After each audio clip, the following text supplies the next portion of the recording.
Mateo 21 verse 1 to 11 po. Mapagpalang gabi po sa bawat isa. Tayo po ay 16 sa platform na ito. Amen. Napakabuti ng Panginoon sa 16 na naririto. Amen. Sabi po dito, matagumpay na pagpasok sa Jerusalem. Nang malapit na sila sa Jerusalem, dumaan sila sa Bethphage, sa bundok ng mga olibo. Inutusan ni Jesus ang dalawa sa kanyang mga alagad.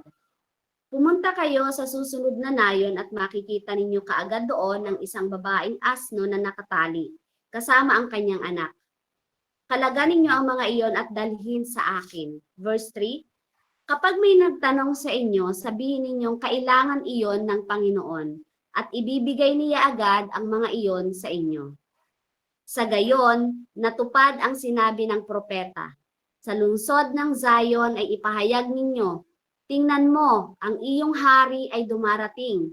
Siya'y mapagpakumbaba, masdan mo't siya'y nakasakay sa isang asno at sa isang bisiro na anak ng asno. Verse 6, lumakad nga ang mga alagad at ginawa ang iniutos ni Jesus. Dinala nila kay Jesus ang asno at ang bisiro, at isinapin sa likod ng mga ito ang kanilang balabal at sumakay si Jesus. Maraming naglatag ng kanilang balabal sa daan. Mayroon namang pumutol ng mga sanga ng kahoy at ito'y inilatag sa daan. Nagsisigawan ng mga taong nauuna at sumusunod sa kanya. Sigaw nila, purihin ang anak ni David. Pinagpala ang dumarating sa pangalan ng Panginoon. Purihin ang Diyos. Verse 10, pagpasok ni Jesus sa Jerusalem, nagulo ang buong lungsod. Sino kaya ito? Tanong nila. Last verse po, si Jesus, ang propetang taga Nazaret sa Galilea, sagot ng karamihan. Amen. Salamat sa salita ng Diyos. Amen. So, dito po sa teksto po ng Mateo 21, lagyan ko lang po ng konting background. Ang Mateo 21 po ito po ay simula ng tinatawag na Passion Week. So ito po yung sinasabi na huling linggo ng buhay ni Jesus bago ang kanyang kamatayan. So ito po yon. Papasok na siya sa Jerusalem dito para tuparin po yung kanyang misyon bilang Mesiyas. So, ang Jerusalem po dito, that time po, ay puno ng tao dahil Passover o Paskwa. At yung Paskwa po, ito po ay isa sa pinakamahalaga at pinakamalalim na kapistahan sa Biblia. Pag po tayo nagbabasa, ayan nakikita po natin yan. So, ibig sabihin, hindi lang po ito event sa kasaysayan, kundi larawan po ng kaligtasan ng Diyos. So, ang Passover po o Paskwa ay nagmula po yan sa Exodus chapter 12, kung saan po nakalagay doon na ang unang Paskwa. Mababasa po natin yan. Doon po nakalagay noong iligtas ng Diyos ang Israel mula sa pagkaalipin sa Egypt. Ito ba? So, dito po sa Mateo 21, ang Jerusalem po ay puno ng tao dahil sa Passover. So mataas po ang expectation ng mga Hudyo. Hinihintay nila ang Mesiyas na yung magpapalaya sa kanila mula po sa Roma. So isang political at military na tagapagligtas po. Yun po yung parang ine-expect po ng mga tao dito. Pero ang pagpasok po ni Jesus ay hindi dramatic ayon sa tingin ng mundo. Amen. Ayon sa standard ng mundo. Dahil ang pagpasok po niya ay walang maingay na entrance, yung parang janjarara, yung mga ganyan, walang mga banda na nasa unahan nila, walang mga malalakas na trumpet. Amen. At hindi siya nakasakay sa kabayo na nagsisimbolize ng gera. 'Di ba? Dito sa atin, Biblia na mga binabasa, 'di ba? Ang mga kawal na nakikipagdigma, palagi ang mga nakasakay sa kabayo. So walang gano'n na entrance ang Panginoon nang pumasok po siya sa Jerusalem. So hindi yun ang inaasahan. Yun ang inaasahan ng iba. Amen. So ang pagpasok ni Jesus sa Jerusalem ay ayon po yun sa plano ng Diyos. Siya po kasi ang ipinangakong hari. So ang kanyang pagpasok dito ay may malalim, may malinaw, at tiyak na layunin. At iyon po ay ayon sa plano ng Diyos mula pa sa simula. So ano ba yung plano ng Diyos mula pa sa simula? Una po, di ba? Upang tuparin ang propesiya. So yung propesiya, mababasa po natin yan sa Zacarias chapter 9 verse 9. Amen. At ito na nga pong Mateo 21 verse 4 to 5. Magkakonekta po siya. Na kung saan si Jesus ang ipinangakong Mesiyas, yun po yung nakalagay. Ang hari na mapagpakumbaba. Ang katuparan ng salita ng Diyos. So basahin ko lang po yung nilalaman po sa Zacarias chapter 9 verse 9. Natin ko lang po. Para po makita po natin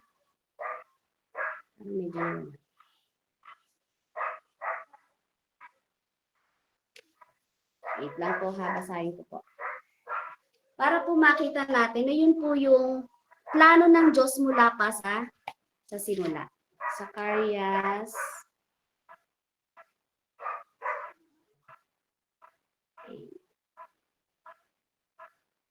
Hindi ko makita. May nakakita na po ba? Grabe yung aking salamin naglabo-labo na po. Ano pong verse, ate? 9, chapter 9 verse 9. Ng ano po? Zacarias. Zacarias. Zacarias po. Zacarias. Chapter 9, ay, 9 po. Chapter 9 verse 9 po. Opo. Amen. Sabi po dito, O Sion, magdiwang ka sa kagalakan, O Jerusalem. Ilakas mo ang awitan pagkat dumating na ang iyong hari na mapagtagumpay at mapagwagi. Dumating siyang may kapakumbabaan, batang asno ang kanyang sinasakyan. Amen po. Amen. Salamat po, sis. Ayan. Di po ba? Yun po yung yun po yung propesiya na noon pa man, plano na po yun ng Diyos simula pa sa umpisa. Amen po. So, dito po, bukod po doon, meron po siyang ano pa yung naging plan, ano pa yung plano ng Diyos mula pa sa umpisa? Upang ipakilala po ang kanyang sarili bilang hari. Amen. So hindi po sa paraan ng mundo. Pumasok siya sakay ng asno. Gaya nga po nung nabasa natin At ang asno po, nagsisimbolize po yan ng peace and humility. So ang layunin po niya dito ay hindi magtatag ng political kingdom, kundi maghari sa puso ng tao. Siya po ay hari, pero ang kanyang trono ay krus. Amen. So sa atin po, di ba? Dito, so mababasa natin, ang Jerusalem ay hindi lang siya isang lungsod. Ito po ang sentro po ng relihiyon. Ito po ang sentro ng kapayapaan, ng kapanahunan po nila, Ito po ang sentro ng identidad ng Israel. Dito po naroon ang templo. So dito rin hinuhubog ang kinabukasan ng bayan. Kaya, nang pumasok po si Jesus sa Jerusalem, hindi po siya basta pumasok sa lungsod. Pumasok siya sa puso ng bansa. So sa parehong paraan po natin ngayon, kung i-connecta po natin sa paraan sa kapanahunan po natin, ang Jerusalem po sa atin ngayon, ito yung sentro ng ating buhay. Ito po yung lugar na kung saan tayo ay may kontrol. Ito po yung kung saan tayo ay nagdidesisyon. So ang Jerusalem po sa Biblia, mga kapatid, ito po ay nagsisimbolo ng sentro po ng puso ng tao. So kung saan dapat maghari ang Diyos. Yun po yung Jerusalem na ibig sabihin sa Biblia, ano po, sumisimbolo ng sentro ng puso ng tao kung saan dapat maghari ang Diyos. Kung saan dapat maghari ang kapayapaan at maghari ang kordero ng Diyos. So ano ba ang kahulugan ng Jerusalem ng isang mananampalataya? Ang kahulugan po ng Jerusalem ng isang mananampalataya, mga kapatid, ito po ay nakasentro ng puso at ng buhay. Amen. Tulad po ng Jerusalem sa Israel, na sentro ang relihiyon at pamumuno, ang personal na Jerusalem naman po ay, ito po ay lugar ng desisyon sa buhay mo. Ito yung mga bagay na pinagpapasyahan, ang prioridad at pamumuhay. Ito yung nakasentro ang puso kung saan dapat maghari si Kristo. So ang Jerusalem sa buhay mo ay kung saan ang Diyos dapat pinahahalagahan at pinamumunuan. Amen po. So ibig sabihin, ito rin yung lugar ng desisyon at pagpili. Ito rin po yung lugar ng pagsasakripisyo at pagbabago. Amen. Ito rin po yung lugar ng presensya at kapangyarihan ng Diyos. Amen po. At dito mababasa po natin na bakit or paano how God enters in your Jerusalem. So sabi po dito sa verse 5,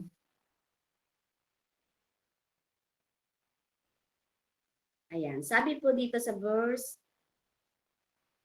5, ay, hindi ko makita. Ayan, sabi po sa verse 5, alam niyo po, di ko po maintindihan yung aking salamin, ba't hindi makakita? Ayan po, sa verse, 1 to 3 po, 1 to 3. Yan, sabi po sa verse 1 to 3. Nang malapit na sila sa Jerusalem, dumaan sila sa Bethphage sa bundok ng mga Olibo. Inutusan ni Jesus ang dalawa sa kanyang mga alagad, pumunta kayo sa susunod na nayon at makikita ninyo kaagad doon ang isang babaeng asno na nakatali kasama ang kanyang anak. Kalagan ninyo ang mga iyon at dalhin sa akin. Verse 3, kapag may nagtanong sa inyo, sabihin ninyo kailangan iyon ng Panginoon at ibibigay niya agad ang mga iyon sa inyo. So how God enters in your Jerusalem? Una po, God enters with a clear and intentional purpose. Napakaliwanag po ng ating binasa. Ano po? Ibig sabihin po, it captures the sense that God's actions are deliberate, sovereign, and goal-oriented. Ang Diyos po ay pumapasok ng may malinaw na layunin. Hindi po aksidente ang pagpasok ni Jesus sa atin pong mga buhay, sa atin pong mga puso. Dahil dito po sa verse 1 to 3, napakalinaw po kung paano siya pumasok sa Jerusalem, di ba? Alam niya kung saan siya pupunta, alam niya kung ano ang mangyayari, at alam niya kung ano ang halaga ng kanyang pagpasok. So ganin din po sa atin.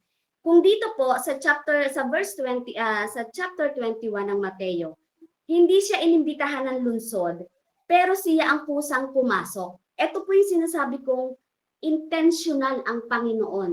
May intentional purpose po ang Panginoon kapag po siya ay pumasok sa puso at sa Jerusalem ng bawat isa. So dito po makikita natin yung linya po na binanggit dito sa verse 3. Ang sabi po doon sa verse 3 na parang nabigyan ko po ng diin, ano po, kailangan iyon ng Panginoon.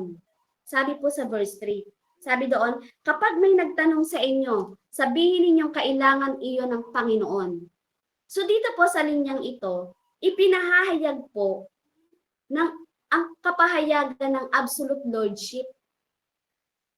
Ito ay ang absolute lordship, mga kapatid, isang theological term na tumutukoy po sa ganap, absolute ganap, at walang limitasyong pamamahala o autoridad ng Diyos sa lahat ng bagay, buhay, puso, kalikasan at kapalaran ng tao. So kaya po sa ating personal na buhay, kapag pumasok ang Diyos sa buhay mo, sa puso mo, sa Jerusalem mo, sa lahat ng desisyon mo, amen, may mga bagay siyang sasabihin Anak, kailangan ko yan. Amen? Kasi sa verse 3 po, sinabi po niya ibig sabihin, andun yung authority ng Panginoon. Andun po yung absolute lordship niya. Amen? Ito po yung kanyang walang limitasyong pamamahala. Amen? Sa lahat po ng bagay. Kaya kapag pumasok po sa ating personal na buhay ang Diyos, amen, may mga bagay siyang sasabihin din na maririnig mo. Anak, kailangan ko yan. Bakit kaya? Sinasabi niya yun minsan, hindi dahil kulang siya, kundi dahil may plano po ang Panginoon. Hindi siya nagpapakilala sa'yo, di ba? Para lamang gamitin ka dahil kulang siya ng lingkod. Amen? To advance His kingdom. Hindi po ganon. Hindi siya nagpapakilala ng wala siyang layunin kung bakit siya pumasok, di ba? Sa iyo. So, lagi pong naandun yung intentional purpose po ng Panginoon. Yung kanya pong goal-oriented, yung kanya pong sovereign. Amen. Kapag po siya ay pumapasok po sa puso ng bawat isa. Amen po. Kasi meron po siyang plano para sa bawat isa. At yun po, masasabi mo na matagumpay ang pagpasok ng Panginoon sa Jerusalem mo. Pangalawa po, sabi po sa verse 4 to 5. Sa gayon, natupad ang sinabi ng propeta.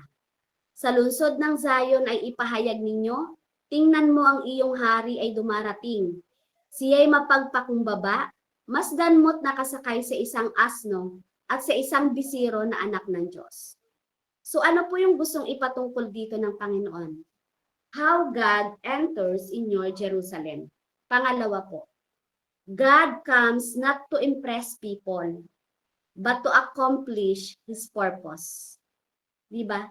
Sabi doon, upang matupad ang sinabi ng propeta. Sabi po niya sa verse 4. So, ibig sabihin po, naandun ang katuparan. Naandun po yung accomplishment, yung purpose ng Panginoon na gusto po niyang matupad. Hindi po para i-impress ang lahat ng tao na naroon. Sa atin din po, ganun din po. So dito, ang pagpasok ni Jesus ay katuparan po. Yun po yung binasa ni Sis Bebs kanina. Katuparan po yun ng nakasulat sa propesiya po sa Zacarias chapter 9 verse 9. Amen po. So ibig sabihin po, ang Diyos ay gumagalaw ayon sa salita. Kasi noon pa man, nakaprophesy na po pala yun. So, ang Diyos ay gumagalaw ayon sa salita. Hindi po siya naiimpluwensyahan ng opinyon ng tao. So, kapag ang Panginoon ay pumasok sa Jerusalem mo, kapag ang Panginoon ay pumasok sa isip mo, sa mga bagay na may kontrol ka, sa pagdidesisyon mo, amen, even sa iyong paglilingkod, hindi ka gagalaw ng walang utos niya. Amen. Ikaw ay gagalaw ayon sa kanyang mga salita. Hindi ka gagalaw kasi na-impluwensyahan ka lang ng opinion ng tao. Amen. That's why when God enters into your Jerusalem, hindi ka gagalaw ng walang signal o command ng Panginoon. Lalo na po dun sa mga kailangan ng mga malalaking desisyon natin. Amen. Yung mga bagay na parang hindi mo alam ang gagawin mo. Kung ang Panginoon ay pumasok sa puso mo, ang panghahawakan mo sa desisyon mo ay ang kanyang mga salita. Maghihintay kang sabihin ng Holy Spirit sa iyo na, anak, it's time. Move according to my word. Amen. Ganyan po pumasok ang Panginoon sa atin. Ganyan po mangusap ang Panginoon sa atin. Bakit po? Dahil ang Panginoon, mga kapatid, mas interesado po ang Diyos sa faithful kaysa sa flashy. Alam niyo po ba yun? Ito po ano. Pag po sinabi nating faithful, ito po yung katapatan mo. Ito po yung katatagan mo. Ito po yung consistent mo. At nakatuon ka sa layunin o salita ng Diyos kahit walang papuri o atensyon. Ito yung sinasabi ko sa puntos number 2 natin. God comes not to impress people, but to accomplish His purpose. Example po sa ating mga spiritual na buhay. So patuloy na naglilingkod kahit walang audience. Yan po yung faithful. Amen? Patuloy na nagdarasal at nagbabasa ng Biblia araw-araw kahit hindi nakikita ng iba. Amen po? Sabi po sa Joshua 1:8, di ba? Meditate the word of God day and night. Hindi po niya sinabing meditate lang na ibig sabihin ay isang beses mo lang siyang gagawin. Kapag po minameditate natin ang salita ng Diyos, kahit walang nakakaalam at nakakakita, amen, nagiging faithful ka po. At sa pamamagitan po ng katapatan mo na yon, pumapasok hanggang sa kaibuturan ng Jerusalem ng puso mo ang Panginoon. Kasi when we say meditate the word of God, araw-araw mga kapatid, babalik-balikan mo. Alam mo yon, yung nabasa mo ngayon, itatry mo uling basahin eh. At sa sunod na pagbasa mo, sa pag-attempt ng pagbasa mo na pangalawa, pangatlo, meron siyang panibagong kalaliman na dala sa'yo. Alam niyo yun? Yung parang, ay, ito, ang gusto ng Panginoon na tugon ko sa decision ko ngayon. Amen? So, pag sinabi rin natin na faithful, ito po yung gumagawa ng tama kahit hindi trendy o popular. So, ibig sabihin pala, kagaya ngayon, di ba? Paano mo masasabi na kung pumasok sa'yo ang Panginoon sa puso mo bilang servant na ngayon ng Panginoon, matitimbang mo ngayon eh. Ito ba'y ginagawa mo to impress people? O ito ay ginagawa mo to accomplish His purpose sa buhay mo? Natouch ako dun sa patotoo ni Sister Robilina, no? Napakatapang. Amen? Alam mo yun, parang dun pa lang sa patotoo ni Sister Robilin, enough na eh. Alam niyo yun, parang, ano na siya, napunuan agad tayo eh. Napunuan agad tayo. Kasi nakita ng Panginoon yung katapatan niya to accomplish His purpose sa buhay niya. Hindi siya pumunta doon para ipakita na ito yung pagbabago ko ito. Hindi. Direct siya. Na pinasok niya yung sitwasyon ng mga buhay ng mga naabutan niya doon sa kanila, no? Na nagiinuman din, lalo na yung kanyang tatay. Diba? So ito yung sinasabing faithful. Kasi pumasok ang Panginoon sa Jerusalem ng puso niya eh. Diba? So gumagawa siya ng tama. Kahit hindi trendy o popular. Meron kasing gumagawa na alam mo, ipinaaabot sa mga kung ano-anong mga pa-impress.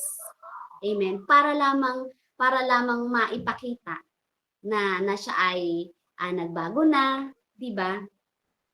So kapag po sinabi pala nating faithful is doing God's work even when no one is watching.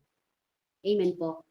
So kapag naman po sinabi nating flashy, sabi ko dito, dahil mas interesado ang Diyos sa faithful kaysa sa flashy, pag sinabi nating flashy mga kapatid, alam niyo, ito po yung mga paglilingkod o yung actions or yung pagganap mo, na kung saan ay nakakaakit sa mata, na kung saan ay wow, grabe naman, ang galing naman niya maghayag ng salita ng Diyos.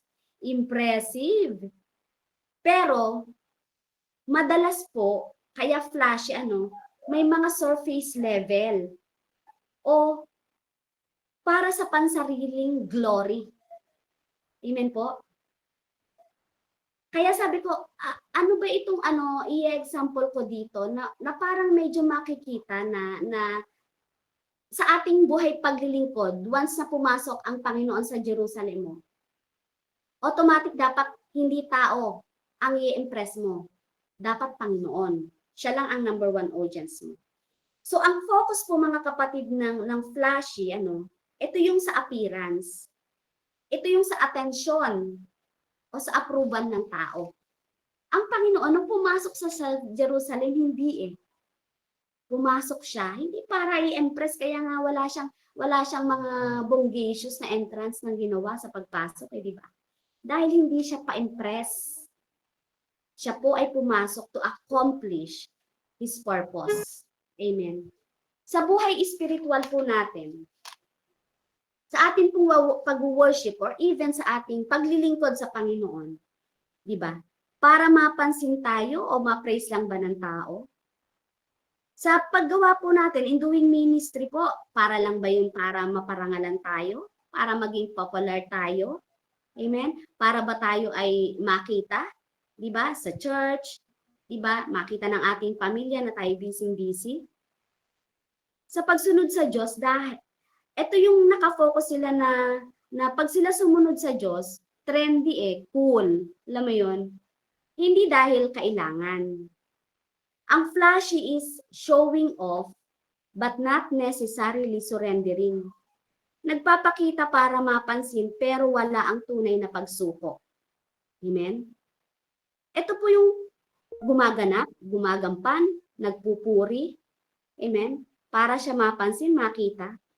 Pero ang totoo, wala po siyang tunay na pagsuko. Ang Diyos ay mas committed sa kanyang salita kaysa sa ating expectation. Kaya pag tayo ay faithful and committed sa kanyang salita, matagumpay pong nakapasok sa puso natin ang Panginoon. Pangatlo po, ang sabi po, ayan, sa verse 5, sa lungsod ng Zion ay ipahayag ninyo, tingnan mo ang iyong hari ay dumarating. Siya'y mapagpakumbaba, masdan mo't siya'y nakasakay sa isang asno at sa isang bisiro na anak ng asno. So verse 5 po, ibig sabihin ko po dito ay God enters in a humble way. Ang Diyos ay pumapasok sa paraang mapagpakumbaba. Amen. Sabi doon, mapagpakumbaba, nakasakay sa isang asno. So ano yung ina-expose dito ng asno? Ang asno po ay hindi siya simbolo ng karangyaan. Hindi po siya simbolo ng lakas, kundi ang asno po dito ay sumisimbolo ng kapayapaan at pasanin. So ipinapakita po rito na ang humble way ng Diyos, mga kapatid, kapag pumasok po siya sa buhay mo, sa buhay ko, hindi lang po para ipakita sa iyo ang power niya, kundi para dalhin ang ating kabigatan. Minsan, di ba, hindi natin namamalayan ang presence ng Diyos. Hindi mo nararamdaman. Amen? Bigat na bigat ka na. Di ba? Baka kasi, ang Panginoon, nasa entrance pa lang siya ng puso mo. Tagal mo na sa paglilingkod, pero parang andun pa rin yung hindi mo talaga maranasan. Amen? Baka po kasi, ang Panginoon ay still kumakatok pa rin sa puso mo. Still knocking pa rin siya and saying, anak, pakibuksan mo ang puso mo. Ama mo to. Amen? And once you do this, kapag binuksan mo ang puso mo na may pagpapakumbaba, matagumpay ang Jerusalem mo. Amen? So verse 6 to 9, meron po dong sinabi na purihin ang anak ni David. Ibig sabihin ng purihin ay Hosanna sa anak ni David. Sa English, Hosanna in the highest. Hosanna sa anak ni David. Sabi yun ng mga tao doon, ano po? So ang Hosanna po ay nangangahulugang save us now. Pero ang tanong, save us from what? Di ba? Ang mga tao dito sumisigaw eh. Sabi doon, lumakad nga ang mga alagad at ginawa ang iniutos ni Jesus. Dinala nila kay Jesus ang asno at ang bisiro at isinaping sa likod ng mga ito ang kanilang balabal at sumakay si Jesus. Maraming naglatag ng kanilang balabal na daan. Mayroon namang pumutol ng mga sanga ng kahoy at ito'y inilatag sa daan. So 9, nagsisigawan ang mga taong nauuna at sumusunod sa kanya, sigaw nila, purihin ang anak ni David, pinagpala ang dumarating sa pangalan ng Panginoon, purihin ang Diyos. Pag po tiningnan natin, yung purihin, Hosana, ibig sabihin, save us now. Pero ang tanong, save us from what? Ano yung save us from what? Saan nila gusto na sila iligtas ng Panginoon? Amen. Dito, ine-expose po ni Jesus na sumisigaw sila ng purihin ang anak ni David, pero ang gusto nila o ang motibo nila ay hindi sila para maligtas, kundi iligtas sila sa Roma. Pero ang plano po dito ng Panginoon ay iligtas ka mula sa kasalanan. Amen? So meron itong mga spiritual warning sa atin. Maaari mong salubungin ng Diyos ng may papuri, ng may kanta, amen, ng may sigaw, may pagtalon, may pagpalakpak. Pero meron kang mali pa rin na inaasahan. Hindi porke tinanggap mo siya, tama na ang dahilan ng pagtanggap mo. Amen. So sa atin, mahalaga po na maunawaan natin na once God enters into our Jerusalem, dapat alam mo yung motibo mo. Amen? So sa verse 4 ko po dito, God enters even when our motives are mixed or imperfect. In times, di ba may mga pagkakataon na nananalangin ka, pero meron kang isang tao na naisip na ayaw mo ipanalangin. Amen. Pero nananalangin ka. Alam mo yun? Nananalangin ka, pero ang motibo mo, di ba, mali. Mali ang motibo mo. So, pwede bang pumasok doon ang Panginoon? Di ba? Sabi doon, pwede nating papurihan ng Panginoon ng may papuri, may kanta, may sigaw, pero may mali pa rin tayong inaasahan pala. Amen po. So sabi po dun sa verse 10, nayanig o nagulo ang buong lungsod. Yun po ang sinabi dun. Pagpasok ni Jesus sa Jerusalem, nagulo ang buong lungsod. Sino kaya ito? Tanong nila. So God enters to shake our comfort zone and worldly security. Ang Diyos po ay pumapasok upang yanigin. Amen. Ang ating mga komportableng kinalalagyan. Kasi dito, sinabi na gulo or nayanig, di ba? Sa ibang translation na nayanig ang buong lungsod. So dito, ang tunay na presensya po ng Diyos ay hindi neutral. Ito po ay kumikilos. Ito po ay nagdudulot ng pagbabago at nagpapakita ng katotohanan sa ating buhay. So kapag pumasok ang presence ni God sa puso mo, amen, maaaring magkakaroon ng pagyanig sa kinasanayan mo. Kasi ang neutral po, sabi ko nga kanina, ang tunay na presensya ng Diyos ay hindi neutral. Kasi pag po sinabi nating neutral sa literal na meaning, ito po yung mga hindi nakikialam, amen, yung hindi pumapanig, yung ganyan.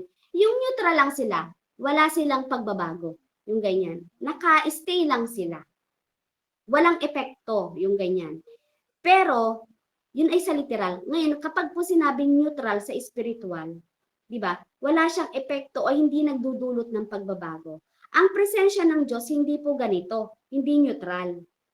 Hindi neutral kasi, once po na pumasok si Jesus sa puso mo, sa Jerusalem mo, di ba? Kagaya nung ginawa dito ni Jesus sa chapter 21, di ba? Once na pumasok siya buhay natin sa Jerusalem mo, asahan mo na may pagkilos. Diba? Asahan mo na may pagbabago. Asahan mo na magkakaroon ka ngayon ng biggest impact. Amen? May ibubunyag siya, hindi para yanigin ka o para pabagsakin ka, kundi para papagtagumpayin ka. Kaya nga ang nakalagay dito, matagumpay na pagpasok sa Jerusalem. Amen. God enters to shake our comfort zone and worldly security. Sabi po sa verse 11, ayan. Si Jesus ang propetang taga Nazareth sa Galilea, sagot ng karamihan. So dito po, ang Diyos, di ba? Sabi doon si Jesus ang propetang taga Nazareth sa Galilea. When God enters into your Jerusalem, God is not enough to be known. He must be your Lord. He must be our Lord. Hindi lamang natin siya dapat kilala. Amen? Kasi ang Diyos ay hindi nasisiyahan na kilala lang siya. Kagaya po nung sinabi sa verse 11. Tama naman na siya ay propeta, di ba? Pero kulang Kilala nila si Jesus bilang isang propeta, pero kulang. Hindi siya pumasok doon para tawaging propeta lang. Pumasok siya bilang hari. So tayo, di ba? Kilala mo lang ba siya? O pinaghaharian ka niya? Amen? Dito po, kapag ang Panginoon ay pumasok sa puso mo, siya ang Lord mo, siya ang Panginoon mo. Hindi mo lamang siya kilala na, si Jesus, kilala ko siya ang tagapagligtas. Diba? Kapag siya ay nananahan sa puso mo, siya yung naghahari dyan. Make your heart a dwelling for God and walk with Him daily. Diba? So that when God enters, He reigns. Magtatagumpay ka. Kasi hindi mo lang siya pinabisita. Sa puso mo, sa isip mo, sa lahat ng desisyon mo. Amen? Hindi sapat ang nakilala mo lang si Jesus. Ito po ay yung pagsuko at pagtanggap sa kanyang lordship. So remember po natin ito mga kapatid. Knowledge without surrender is like knowing the map but refusing to follow the path. So ano yung bottom line dito? Knowledge without surrender is like knowing the map but refusing to follow the path. Ang kaalaman kay Kristo ay walang saysay kung hindi mo siya sinusunod at isinusuko ang buong puso mo sa Kanya. So once na makilala mo ang Panginoon, yun ang start point mo. Pero once na sinuko mo ang lahat, pinapasok mo siya, sinurrender mo ang lahat sa Kanya, yun po yung tunay na landas papunta sa buhay na may bunga. Kaya nga tayo namumunga tayo At nagiging matagumpay po ang pagpasok ng Panginoon sa atin pong mga buhay. Amen. Kapag po naunawaan natin na hindi mo lang siya kilala, hindi mo lang siya provider, hindi mo lang siya healer. Amen. Siya ang lahat-lahat sa'yo. Hindi mo lamang siya nararanasan araw-araw, kundi siya yung nananahan sa'yo. Amen? Kaya, napakahalaga mga kapatid na i-check po natin yung ating Jerusalem.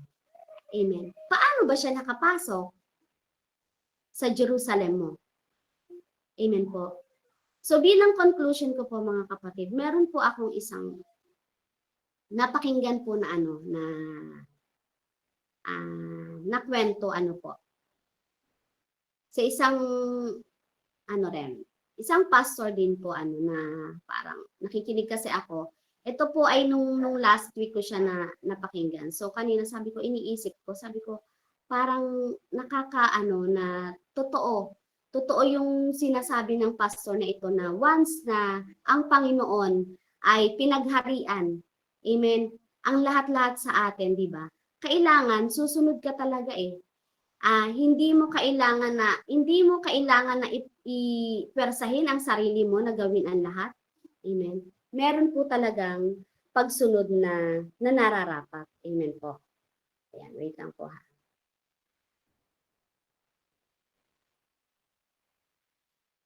Sabi po dito sa napakinggan ko. Check ko lang po ha.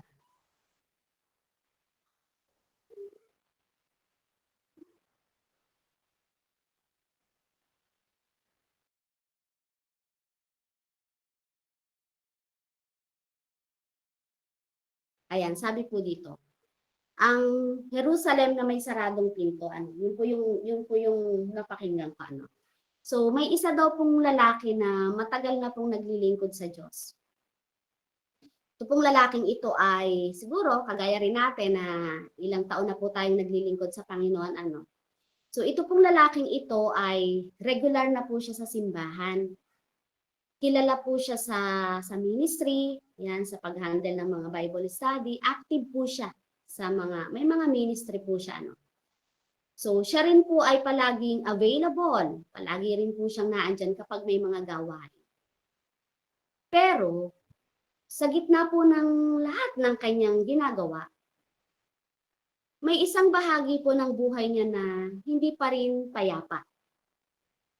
So, kaya nung isang gabi, habang po siya ay nananalangin, ano, parang may narinig po siya na tanong na pumasok sa puso niya.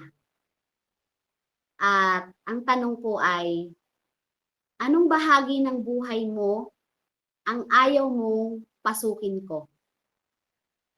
So dito, nung marinig daw po niya yon, talagang nahirapan siyang sumagot. So nung binubulay ko to, ang hirap nga naman ding sagutin.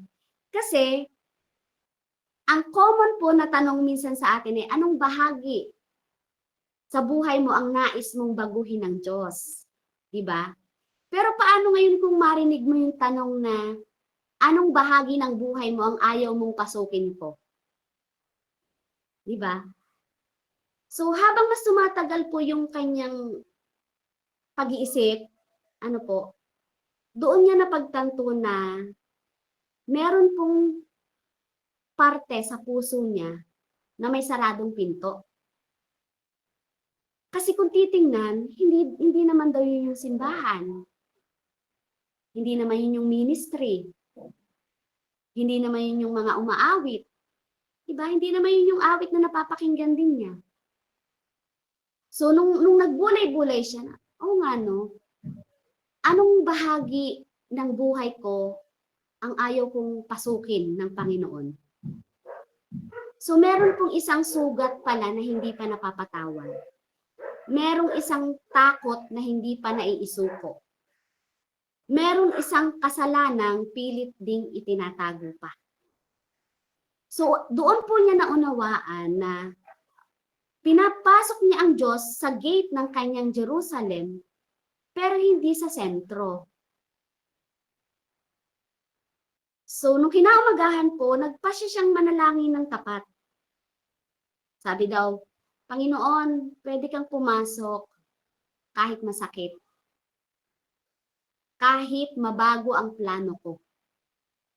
Kahit hindi na ako ang may hawak. Ito yung mga bagay, mga kapatid, na minsan, may mga hawak-hawak tayo na tayo yung nagkokontrol. Na minsan, ayaw nating pakialaman tayo ng Panginoon eh. Kaya ayaw nating i-invite doon, ayaw nating papasukin. Kaya, Lord, dito ka lang sa part na ganito ha. Pero pag sa ganito po, ako po ito. Amen? So, nung siya po ay nananalangin ng, Lord, pwede ka nang pumasok kahit masakit. Kahit mabago ang mga plano ko. Kahit hindi na ako ang may hawak. Diba, napaka-busy niya eh. Pero pwede palang pagtakpan. Alam niyo, pwede palang pagtakpan na kahit na ikaw ay isang lingkod, kahit na ikaw ay busy, kahit na anong ginagawa mo na nakikita ng iba.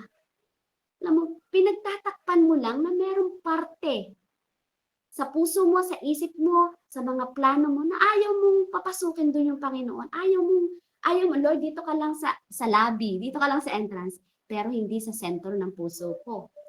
So nung nananalangin na yun, wala siyang naramdaman na ano yung parang yung signal, yung walang kulog, alam mo yun, yung walang yung dagundong. 'Di ba nakaramdam na ba kayo na kapag kayo nananalangin biglang mamamatay ang electric fan o kaya biglang may mararamdaman kang napakalamig, 'di ba may mga ganon? Siya wala. Wala siyang mga kung ano mang eksena na naramdaman nung siya nananalangin. Pero alam niyo kung ano po yung yung naging eksena lang. Sa kanyang pananalangin may luha, dire-diretso, walang patid na pagpatak. Alam niyo yun, may pagbitaw siya. Yung ayaw na niya. Ayaw na niya na itago pa yung parte na yun sa puso niya. 'Di ba? May kapayapaan na hindi niya naranasan dati. So doon niya nalaman ang katotohanan na hindi pumapasok ang Diyos para bisitahin lang ang Jerusalem ng puso mo. Kagaya po dito sa Mateo 21. Sabi ko nga kanina, ang Mateo 21, amen. Ito po yung ito po yung pagpasok niya huling linggo ng buhay ni Jesus. 'Di ba? Bago ang kanyang kamatayan. Ibig sabihin, may purpose po ang Mateo 21 sa mga susunod na mangyayari. So dito, hindi pumapasok ang Diyos para lamang bisitahin ang Jerusalem ng puso mo. Hindi pumasok ang Panginoon dito, 'di ba, para magpa-impress, para bisitahin lamang yung mga tao. Amen? Dito sa Mateo 21, pumapasok siya para maghari.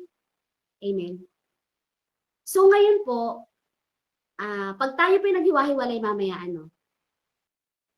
kapag po kayo mananalangin, sana po matandaan nyo lang, na baka kasi itanong din po sa inyo ng Panginoon, aling pintuan ng Jerusalem mo ang sarado pa?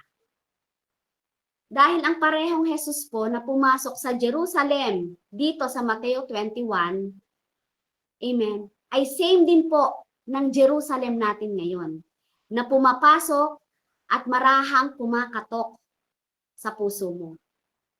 Hindi para wasakin yung pinto, amen, kundi para hintayin na buksan mo ito. Amen. Kaya po, dito sa Mateo 21, sa pagpasok po ng January, di ba? Mag-reflect po tayo. Sino ako bilang asawa nung 2025? At ngayong sino ako bilang nanay nung 2025? At ngayon naman na pumasok ang taong 2026. Paano ito pumasok? Paano pumasok ang Jerusalem, ang Panginoon sa puso ko? Amen. Ito yung pumasok ba siya para lang mapalakas ka ngayong 2026? Pumasok ba siya para lamang meron kang sambitin na mga panalangin dahil kilala mo ang Diyos? O pinapasok mo siya hanggang sa kaibuturan ng puso mo, hanggang sa buong Jerusalem ng pagkatao mo bilang hari ng buhay mo? Amen? So, isa lang ibig sabihin, kung pinapasok mo siya bilang hari ng buhay mo, hindi mo na hawak ang buhay mo. Hindi mo na hawak ang mga desisyon mo.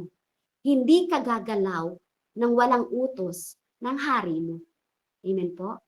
So, glory to God po. Maraming salamat po. Nawa po ay medyo masama man po. Talagang rin ako pa pinipigil ang aking pagkulo ng tiyan. Pero salamat po, glory to God po. At sa patuloy po na presensya po ng ating Panginoon. At alam niyo, napakabuti ng Panginoon na hindi niya pinahintulutan na magdire-diretso mawala ako dito sa na itigil ko para mag-CR. Amen. Glory to God. Pinupuri ko po ang Panginoon. Amen. Sige po, tayo po ay manalangin. Yes, Lord. Hallelujah, Lord God. We praise you, Panginoon, Lord. We worship you, Panginoon. Patuloy, Ama, na nagpapasalamat kami. Bigyan mo pa kami, Panginoon, Lord God, ng pinakamalalim at pinakamalinaw, Panginoon, na explanation, kapahayagan, Panginoon, sa Mateo 21. Lord, sa pamamagitan ng mga lingkod mo rin na naririto, Panginoon Lord God. Patuloy na yung wisdom, knowledge, and understanding, Lord, ay maibahagi rin nila, Panginoon Lord, sa iyong mga salita na amin pong pinagbulay-bulayan, Panginoon Lord. Tulungan mo kami na ang Jerusalem namin ay patuloy na makapasok ka nga po. At patuloy, Ama, na iniiwan po namin ang lahat ng kabigatan, Panginoon. Ang lahat ng dala-dala, Panginoon, ng aming mga puso. Maging, Panginoon, ang mga kaisipan na hindi nanggagaling sa iyo, Lord God. Na nagiging hadlang para maging matagumpay kami, Panginoon, sa taong ito. Salamat po, Panginoon, sa pagyakap mo. Salamat po sa comfort mo. Salamat po sa fresh revelation mo, Ama. At patuloy, Ama, na nagpapakumbaba po ako, Lord God. At patuloy na nagpapasalamat, isang pribilehiyo na magamit mo, Panginoon Lord. Your will be done po sa buhay naming lahat ngayong gabing ito. Salamat po, Ama. Sa iyo lahat ang papuri, pagluwalhati, pagdakila. In Jesus' name. Amen and amen. Salamat po. Salamat po sa bawat isa. Amen. Praise the Lord. Purihin po ang Diyos. Ayan, isang mapagpalang mensahe po.